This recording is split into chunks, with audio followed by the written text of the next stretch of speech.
Hello student, welcome back to my channel AI biology आणि it's me Avinash Ingale. आणि या video लेक्चरमध्ये आपण डिस्कस करणार आहे, जसं की तुम्ही हेडिंग पण पाहत असाल आणि तुम्ही थंबनेल पण पाहिलेलं आहे की काय तुमचं गॅस्ट्रुलेशन्स आपण या व्हिडिओ लेक्चरमध्ये काय करणार आहे, डिस्कस करणार आहे. ठीक आहे, तर आपण थोडंसं पहिल्या लेक्चरला कनेक्ट करणार आहे की आपण कुठपर्यंत आलो होतो. या व्हिडिओ लेक्चरमध्ये मी फ्री हँड स्केच नाही काढलेले, कारण की या लेक्चरमध्ये भरपूर डायग्राम होते आणि भरपूर जास्त वेळ जात होता. तर एकदम कमी वेळमध्ये मी तुम्हाला क्रिटिकल म्हणजे एकदम क्रिटिकल आणि एकदम क्लिअर कॉन्सेप्ट सांगून देईन, जेणेकरून तुम्हाला सगळ्या गोष्टी अंडरस्टँड होतील. तर जर तुम्ही पहिलं लेक्चर नसेल पाहिलं तर तुम्हाला थोडं भरपूर काही कठीण जाणार आहे. तर म्हणजे माझी एक रिक्वेस्ट आहे की जर तुम्ही माझी एक रिक्वेस्ट आहे की जर तुम्ही पहिलं लेक्चर नसेल बघितले तर ते तुम्ही लेक्चर पहिले पाहून घ्या, त्यानंतरच तुम्ही लेक्चर पहा, त्याच्यानंतरच तुम्हाला या गोष्टी अंडरस्टँड होतील. ठीक आहे, पहिले नाही तर त्याच्या पहिले सगळे लेक्चर तुम्हाला पाहणं गरजेचं आहे, कारण की हा जो कॉन्सेप्ट आहे हा थोडा क्रिटिकल कॉन्सेप्ट राहतो. आणि हा क्रिटिकल कॉन्सेप्ट ज्या कधी कनेक्ट करतो आपण, ज्यावेळेस आपल्याला याच्या पहिलं लेक्चर माहीत असेल त्याच वेळेस तुम्ही या लेक्चरला काय करू शकता, कनेक्ट करू शकता. ठीक आहे, तर थोडं आपण पाहू की कुठपर्यंत आलो होतो. आपण आलो होतो इम्प्लांटेशन पर्यंत. इम्प्लांटेशन एंडोमेट्रियमच्या लेअरमध्ये हा जो तुम्हाला ब्लास्टोसिस्ट दिसतो, हा ब्लास्टोसिस्ट काय झाला होता, इम्प्लांटेशन. आणि इम्प्लांटेशनच्या टाइम्समध्ये कशा डायग्राम्स होत्या, ह्या सगळ्या डायग्राम मी इथं मेन्शन केलेल्या आहेत, तर जास्त काही अडचण जाणार नाही तुम्हाला. ऑलरेडी अशा पद्धतीची डायग्राम होती ज्याच्यामध्ये इनर सेल मास, ट्रोपोब्लास्ट आणि ब्लास्टोसिस्ट जे दिसते आपल्याला, हेच इम्प्लांटेशन झालं होतं. आणि इम्प्लांटेशन नंतर बेसिकली काय की ब्लास्टोसिस्ट पासून जे की गॅस्ट्रुलाचं फॉर्मेशन आहे त्याला गॅस्ट्रुलेशन्स असे म्हणतात. ठीक आहे, तर आपण जास्त स्पीडनं न जाता मी थोडंसं कनेक्ट करून टाकलं की याच्या पहिल्या लेक्चरपर्यंत आपण कुठपर्यंत आलो होतो आणि याच्या नंतरच्या लेक्चरमध्ये आपण कुठे जाणार आहे. कुठपर्यंत आलो होतो, ब्लास्टोसिस्ट पर्यंत जाणार कुठे, तुमच्या गॅस्ट्रुलेशन पर्यंत किंवा गॅस्ट्रुलापर्यंत. त्याच प्रोसेसला आपण काय म्हणतो, गॅस्ट्रुलेशन्स असे म्हणतात. ठीक आहे, तर थोडं शेवटपर्यंत टिकून राहा, जेणेकरून मी तुम्हाला सगळ्या गोष्टी काय करून देईन, क्लिअर करून देईन. पहिले तर आपण डेफिनेशन क्लिअर करू आपण की गॅस्ट्रुलेशन्स म्हणजे नेमकं काय. आता बघा की गॅस्ट्रुलेशन म्हणजे नेमकं काय. इट इज द प्रोसेस, हे काय तुमची एक प्रोसेस आहे. It is the process of formation. काय फॉर्मेशन, काही ना काही तर फॉर्मेशन होणारच आहे त्याच्यामध्ये. It is the process of formation of gastrula. गॅस्ट्रुलेशनची प्रोसेस म्हणजे नेमकं काय, काय फॉर्मेशन होणार आहे तिथं, गॅस्ट्रुला फॉर्मेशन होणार आहे. कशापासून, फ्रॉम द ब्लास्टोसिस्ट पासून. कशापासून, ब्लास्टोसिस्ट पासून. म्हणजे बेसिकली काय की ब्लास्टोसिस्ट पासून गॅस्ट्रुलाचं फॉर्मेशन होणे, या प्रोसेसला आपण गॅस्ट्रुलेशन असे म्हणतात. तुम्हाला जर थोडं क्लिअरिफाय अजून करायचं असेल तर गॅस्ट्रुलेशन म्हणजे बेसिकली काय की बघा, पहिले ब्लास्टोसिस्ट पाहून घ्या, त्याच्यामध्ये इनर सेल मास, ट्रोपोब्लास्ट वगैरे डेव्हलपमेंट झालं होतं, जे की तुमचे जे सेल पासून डेव्हलपमेंट झालेले आहे. बेसिकली काय होतं, क्लिवेज होत आहे कंटिन्युएशन मध्ये, मायटॉसिसची प्रोसेस होत आहे, जे की इट इज अ टाइप, म्हणजे मायटॉसिसचं जे टाइप्स आहेत तर ते कंटिन्युएशन मध्ये सेल डिवाइड होत आहे आणि सेल डिवाइड झाल्यानंतर वेगवेगळ्या शेपमध्ये कन्वर्ट होत आहेत. हा लक्षात येतपर्यंत म्हणजे काय की जे ब्लास्टोसिस्ट होतं इम्प्लांटेशन पर्यंत पण क्लिवेज झालं आणि त्यानंतर पण मायटॉसिस होणार आहे, कंटिन्युएशन मध्ये मायटॉसिस राहणार. आणि ज्यावेळेस आपला जो एम्ब्रिओ आहे तो डेव्हलपमेंट स्टेजमध्ये राहील, तर डिफरंट डेव्हलपमेंट स्टेजले डिफरंट नेम्स लेबलिंग केलेलं आहे. तर तशाच पद्धतीने इथपर्यंत ब्लास्टोसिस्ट होता. याच्यानंतरची जी ग्रोथ स्टेज राहील, कारण याच्यानंतर ग्रोथ स्टेज जे राहील त्या ग्रोथ स्टेजला आपण म्हणतो गॅस्ट्रुलेशन. ठीक आहे, याच्यामध्ये नवीन काही होणार आहे का, काहीच नवीन नाही होणार आहे. याच्यामध्ये काय होणार आहे की 3 जर्म लेअर फॉर्मेशन होतील. मग जर्म लेअर कसे फॉर्मेशन होतील, तर त्याच्यामध्ये सेलचं डिव्हिजन सतत चालणार. आणि ज्यावेळेस सेलचं डिव्हिजन होईल तर त्यावेळेस त्याच्यामध्ये डिफरंट लेअर फॉर्मेशन होईल आणि त्या डिफरंट लेअरले आपण लेबलिंग करू आणि त्या टोटल स्ट्रक्चरला आपण गॅस्ट्रुला असे म्हणणार आहे. ठीक आहे, काही जास्त कठीण आहे का, नाही. बघा काय झालेलं आहे तुमचं की काय म्हटलं definition, it is the process of formation. काय फॉर्मेशन, गॅस्ट्रुला फॉर्मेशन. कशापासून करणार आहे आपण, ब्लास्टोसिस्ट पासून गॅस्ट्रुलाचं फॉर्मेशन करणार आहे. आता बघा की त्याच्यामध्ये 2 मेन इव्हेंट असतात. सगळ्यात पहिला इव्हेंट आहे तुमचा differentiation of blastomere. Differentiation of blastomere म्हणजे ब्लास्टोमियरचं जे की काय दिलेलं आहे तुम्हाला, differentiation of blastomere. Blastomere differentiation करून डिफरंट लेअरचं फॉर्मेशन करा. ठीक आहे, तर त्याच इव्हेंटला आपण काय म्हणतो, differentiation of blastomere. First event आहे, पाहून घ्या काय म्हटलं की दिस इज द प्रोसेस. काय म्हटलं, दिस इज द प्रोसेस, म्हणजे हे जे प्रोसेस आहे this is the process result in the formation. या प्रोसेसमध्ये काय होत आहे, काहीतरी रिझल्ट होणार आहे. काय फॉर्मेशन होणार आहे, 3 जर्मायनल लेअर. किती लेअर फॉर्मेशन होईल याच्यामध्ये, 3 जर्मायनल लेअर फॉर्मेशन होतील. कोणकोणते 3 जर्मायनल लेअर्स आहे, नंबर 1 काय दिलेलं आहे तुम्हाला काय दिलेलं आहे, एक्टोडम, नंतर काय दिलेलं आहे, मेझोडम, नंतर काय दिलेलं आहे तुम्हाला, एंडोडम दिलेलं आहे. अशा 3 जर्मायनल लेअर फॉर्मेशन होतील. जर्मायनल लेअर म्हणजे नेमकं काय की अशा 3 लेयर्स ज्याच्यापासून म्हणजे आपल्या बॉडीचे कम्प्लिटली ऑर्गन डेव्हलपमेंट ऑर्गन काय होतील, डेव्हलपमेंट होतील. कारण की इम्प्लांटेशन झालेलं आहे, अजून ऑर्गन डेव्हलपमेंट झालेलं नाही आहे. आणि ऑर्गन डेव्हलपमेंट कोणत्या लेअरपासून होतील, 3 लेअर ज्याला आपण काय म्हणतो, एक्टोडम, मेझोडम आणि एंडोडम. बघा की एंडो म्हणजे अंदरची लेअर होते, मेझो म्हणजे मिडलची लेअर होते आणि एक्टो म्हणजे बाहेरची लेअर होते, जी की डिफरंट ऑर्गनचं फॉर्मेशन करणार आहे. ठीक आहे, इथपर्यंत लक्षात आलं. कोण इव्हेंट आहे? फर्स्ट इव्हेंट झाला मग तुमचा differentiation of blastomere. Against event होतं तुमचं मॉर्फोजेनिक मुवमेंट होतं. मॉर्फोजेनिक मुवमेंट म्हणजे काय की डिफरंट टाइप्स ऑफ काय दिलेलं याच्यामध्ये different types of movement to reach their defined place of the embryo. म्हणजे नेमकं काय बघा की त्याच्यामध्ये काय होणार आहे की याच्यामध्ये बघा मॉर्फोजेनिक मुवमेंट म्हणजे काय की एम्ब्रिओचं मुवमेंट होणार की एम्ब्रिओचे डिफरंट पार्ट डेव्हलपमेंट होतील. या सगळ्या मुवमेंटला काय म्हणतो आपण मॉर्फोजेनिक मुवमेंट असे म्हणतात. ठीक आहे, दोन इव्हेंट होते. पहिला होता डिफरन्शिएशन ऑफ ब्लास्टोमियर आणि नंतर आहे तुमचं मॉर्फोजेनेटिक मुवमेंट. लक्षात या दोन इव्हेंटमध्येच आपण काय होणार आहे गॅस्ट्रुलेशन काय होणार आहे फॉर्मेशन होणार आहे. आता बघा की कशा पद्धतीने होते त्या सगळ्या गोष्टी लक्षात द्या. पहिले जे दिलेलं आहे पहिले पाहून घ्या. मी रफमध्ये डायग्राम पण काढून देतो तुम्हाला काय काय गोष्टी आहेत. ज्यावेळेस आपण इम्प्लांटेशन केलं, इम्प्लांटेशन करत असताना आपल्याकडे हे डायग्राम्स होती. याच्यामध्ये काय अवेलेबल आहे अशा पद्धतीचे आजूबाजूचे जे सेल्स दिसतात या सेल्सला आपण काय म्हणतो ट्रोपोब्लास्ट म्हणतात. काय म्हणतात ट्रोपोब्लास्ट. ठीक आहे, काय तुमचा ट्रोपोब्लास्ट BLAST. ठीक आहे, कोणते होते आपल्याकडे ट्रोपोब्लास्ट होते. आणि याच्यामध्ये जे अंदरमध्ये अशा पद्धतीनं मास अवेलेबल्स आहे जे की सेल्स डेव्हलपमेंट झाल्या होत्या.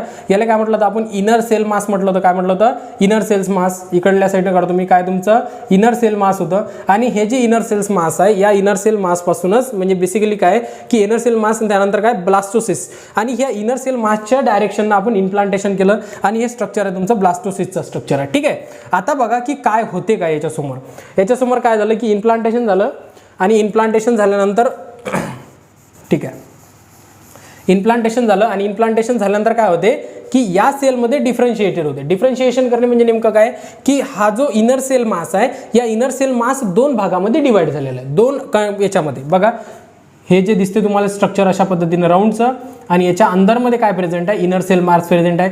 पहिले इनर सेल मास एकसारखंच होतं लक्षात. आता इनर सेल मास काय झालं की पहिले काय होतं इथं दिसते तुम्हाला हे जे ट्रोपोब्लास्ट आहे ट्रोपोब्लास्टच्या अंदरमध्ये जे इनर सेल मास आहे ते एकाच याच्यामध्ये आहे पण हे काय करण की दोन भागामध्ये डिवाइड करण.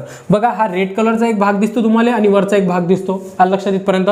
म्हणजे काय झालं की दोन भागामध्ये काय झाले ते डिवाइड झाले आणि डिवाइड झाल्यानंतर त्याला लेबलिंग करून टाका. वरच्याले काय म्हणतात इपीब्लास्ट म्हणतात आणि खालच्याले काय म्हणतात हायपोब्लास्ट. सिंपल गोष्टी आहे. वरच्याले काय म्हणतात इपीब्लास्ट, खालच्याले काय म्हणतात हायपोब्लास्ट.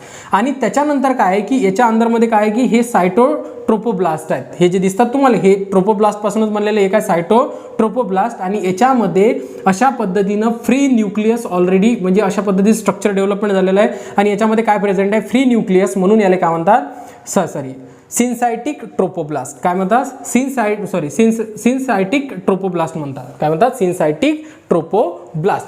सिन्सायटिक कंडिशन म्हणजे नेमकं काय ज्याच्यामध्ये बघा सिन्सायटिक कंडिशन राहते. एक कंडिशन तुम्ही वाचली असेल तरी सिन्सायटिक कंडिशन म्हणजे नेमकं काय की ज्या कंडिशनमध्ये फ्री न्यूक्लियस अवेलेबल राहतात त्याला सिन्सायटिक म्हणतात. म्हणून हे काय ट्रोपोब्लास्ट पासून बनलेलं आहे म्हणून याला काय म्हटलं सिन्सायटिक ट्रोपोब्लास्ट असे म्हटलं. स्पेलिंग भरपूर लंब आहे, प्रोनाउन्सिएशन व्यवस्थित करू शकता तुम्ही किंवा म्हणजे जे की दिलेलं आहे तुम्हाला सिन्सायटम ट्रोपोब्लास्ट पण तुम्ही त्याला असे म्हणू शकता.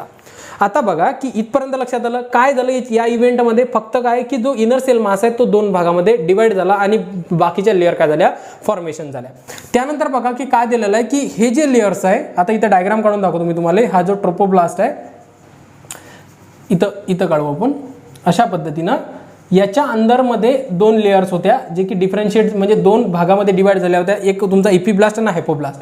मग हा जो इपीब्लास्ट आहे या लेअरला काय म्हटलं होतं आपण वरच्याले इपीब्लास्ट. ठीक आहे, हे काय तुमचं इपीब्लास्ट आहे. काय तुमचं इपीब्लास्ट आणि इपीब्लास्ट नंतर काय खालचं काय तुमचं हायपोब्लास्ट. हे काय तुमचं जे की तुम्हाला इथं दिसत आहे हे काय तुमचं हायपोब्लास्ट. ठीक आहे, हे काय तुमचं हायपोब्लास्ट आणि BLAST. ठीक आहे, हे काय तुमचं हायपोब्लास्ट. मग हे काय करण वरच्या साईडनं अशा पद्धतीनं सेलचं स्ट्रक्चर अरेंज करण आणि हे पण हायपोब्लास्ट पण काय करण अरेंज करण. लक्षात येतपर्यंत स्ट्रक्चर फॉर्मेशन झालं.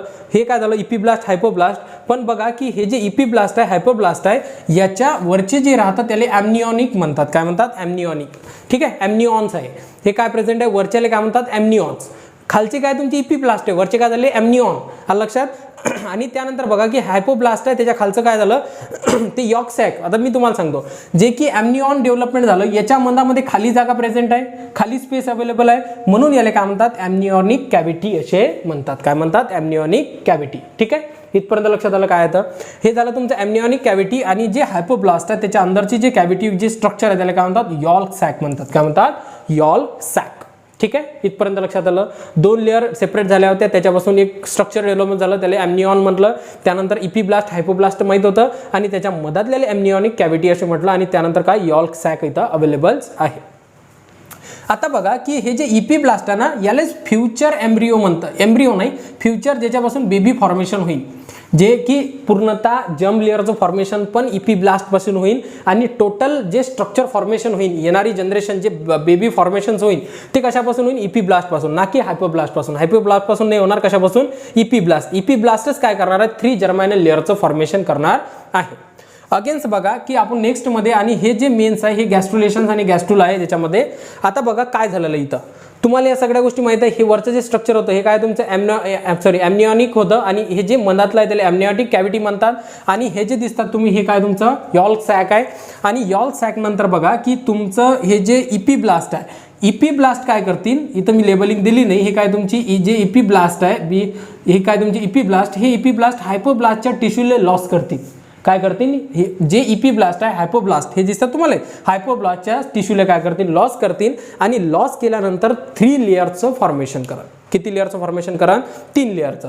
3 लेअर कोणकोणते, जे की तुमची बाहेरची लेअर राहील अशा पद्धतीनं, त्याला आपण काय म्हटलं एक्टोडम म्हटलं. काय म्हटलं एक्टोडम.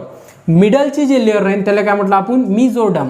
लक्षात इथपर्यंत म्हणजे अंदरची म्हणजे. आणि त्याच्यानंतर बघा सॉरी मी थोडासा वेगळा सिक्वेन्स केला का, बघा काय केलेलं आहे की अंदरची जी लेअर आहे त्याला एंडोडम्स म्हणतात, एंडोडम. आणि जे मिडलची आहे त्याला मेझोडम म्हणतात. आणि बाहेरची जी आहे ते काय झाली तुमची एक्टोडम. अशा पद्धतीने काय झालं तुमची 3 जर्म लेअर इथं काय झाले फॉर्मेशन झाले. कशापासून फॉर्मेशन झाले तुमच्या इपिब्लास्ट पासून फॉर्मेशन झाले. आता याच्या व्यतिरिक्त आउटर मोस्ट जे लेअर आहे याला काय म्हणतात कोरियॉन म्हणतात. काय म्हणतात कोरियॉन. लक्षात इथपर्यंत. आणि त्यानंतर बघा कोरियॉन, त्यानंतर ही ॲम्निऑटिक कॅव्हिटी आहे, हे यॉर्क सॅक आहे, हे जे बेसिकली लेअर्स आहेत अवेलेबल. आणि त्याच्या अंदरमध्ये जे की तुमचा इपिब्लास्ट आहे, इपिब्लास्टनं काय केलेलं आहे फॉर्मेशन ऑफ 3 जर्म लेअर, ज्याला आपण काय म्हटलं एक्टोडम म्हणजे बाहेरची, मिझोडम म्हणजे मधातली, आणि एंडोडम म्हणजे अंदरची. अशा 3 लेअर पासून व्हेरियस ऑर्गनचं फॉर्मेशन होते आणि बेबीचं फॉर्मेशन होते, येणाऱ्या जनरेशनचं फॉर्मेशन होते. हे जे प्रोसेस आहे या प्रोसेसला काय म्हणतात गॅस्ट्रुलेशन असे म्हणतात. ठीक आहे, अलग लक्षात इथपर्यंत. एक वेळा क्विक रिव्हिजन करून घ्या. पहिले बघा की जर तुम्ही वारंवार लेक्चर पाहसाल त्याच वेळेस तुम्हाला या गोष्टी समजतील. जर काही डाऊट्स असेल तर तुम्ही कमेंट सेक्शनमध्ये कमेंट्स करू शकता, मी तर त्याचा आन्सर देणार आहे. फक्त एक वेळा पाहून घ्या, रिव्हिजन क्विकमध्ये सांगून देत काय आहे. हे जे स्ट्रक्चर होतं याच्यापासून इम्प्लांटेशन झालं, हे म्हणजे हे स्ट्रक्चर आहे ज्याच्यापासून इम्प्लांटेशन झालं. इम्प्लांटेशन पासूनच स्टार्ट केलं होतं आपण की कशा पद्धतीने डेव्हलपमेंट होते. या मासले काय म्हटलं inner cell mass, outer most layer trophoblast, मग हे ब्लास्टोसिस्ट आहे. आणि सगळ्यात महत्त्वाचं काय इनर सेल मासमध्ये डिफरंट म्हणजे 2 भागामध्ये डिवाइड झालं, त्याला वरच्याला इपिब्लास्ट हायपोब्लास्ट म्हणतात, खालच्याला काय म्हणतात हायपोब्लास्ट, वरच्याला इपिब्लास्ट. त्यानंतर काय आहे की तुमचं हे जे आहे हे काय तर सायटोट्रोपोब्लास्ट आणि हे सिन्सायटियम ट्रोपोब्लास्ट आहेत, जे की सिन्सायटियम कंडिशन म्हणजे काय ज्याच्यामध्ये फ्री न्यूक्लियस अवेलेबल राहतात. तुम्ही बोर्डच्या जे स्टेट बोर्डचं 12चं पुस्तक आहे त्याच्यामध्ये पण तुम्ही पाहू शकता की त्याच्यामध्ये तुम्हाला फ्री न्यूक्लियस दिसून जातील. अगेन्स्ट काय त्याच्यामध्ये जे की 2 भागात डिवाइड झालं, इपिब्लास्ट आणि हायपोब्लास्ट काय करतील की स्ट्रक्चर डेव्हलपमेंट करतील. असं तर त्याला काय म्हणतात ॲम्निऑन म्हणतात, आणि त्याच्या अंदरच्या कॅव्हिटीला ॲम्निऑनिक कॅव्हिटी म्हणतात. आणि हे जे खालची आहे ते काय तुमचं यॉर्क सॅक अशी याला यॉर्क सॅक असे म्हणतात. अगेन्स्ट हे जे दिसतात तुम्हाला फ्री न्यूक्लियस ते तर ऑलरेडी काय सिन्सायटियम ट्रोपोब्लास्ट ऑलरेडी आपल्याकडं अवेलेबल्स आहे. त्यानंतर काय की त्याच्यानंतर काय होणार आहे याच्यामध्ये की हे जे स्ट्रक्चर आहे हे ब्लास्ट म्हणजे कम्प्लिटली जे स्ट्रक्चर आहे हे गॅस्ट्रुलेशन्स आहे, ज्याच्यामध्ये किती लेअर फॉर्मेशन झालं 3 लेअर, जे की तुमची इपिब्लास्ट 3 लेअर फॉर्मेशन करतील, एक्टोडम, मिझोडम, एंडोडम. एंडोडम म्हणजे अंदरची, मिझो म्हणजे मिडलची, आणि एक्टोडम म्हणजे बाहेरची. ते ॲम्निऑनिक कॅव्हिटी जे की याला म्हटलं यॉर्क सॅक. आणि त्यानंतर कोरियॉनिक म्हणजे नेमकं काय की जे बाहेरची लेअर आहे त्याला कोरियॉनिक म्हणजे कोरियॉन असे म्हणतात किंवा कोरियॉनिक लेअर पण असे म्हणतात. अलग लक्षात इथपर्यंत. हे जे टोटल प्रोसेस होती हे झाली तुमची गॅस्ट्रुलेशन. जर नाही समजलं तुम्ही डबल पाहू शकता, पुन्हा पाहू शकता, नाही तर तुम्ही कमेंट्स पण करू शकता. अलग लक्षात इथपर्यंत. जर व्हिडिओ लेक्चर जर समजलं असेल किंवा तुम्हाला जर म्हणजे मी कम्प्लिटली या प्लॅटफॉर्मवर तुम्हाला 12th बायोलॉजीचा सिलेबस शिकवणार आहे, तर त्यासाठी तुम्ही चॅनलला काय करा सबस्क्राईब करा. आणि काही डाऊट्स असतील तर तुम्ही नक्की कमेंट सेक्शनमध्ये कमेंट्स करून मला कळवू शकता आणि मी तुम्हाला कमेंटचा आन्सर देणार. ठीक आहे, आणि व्हिडिओला लाईक पण करा. ठीक आहे, थँक्यू.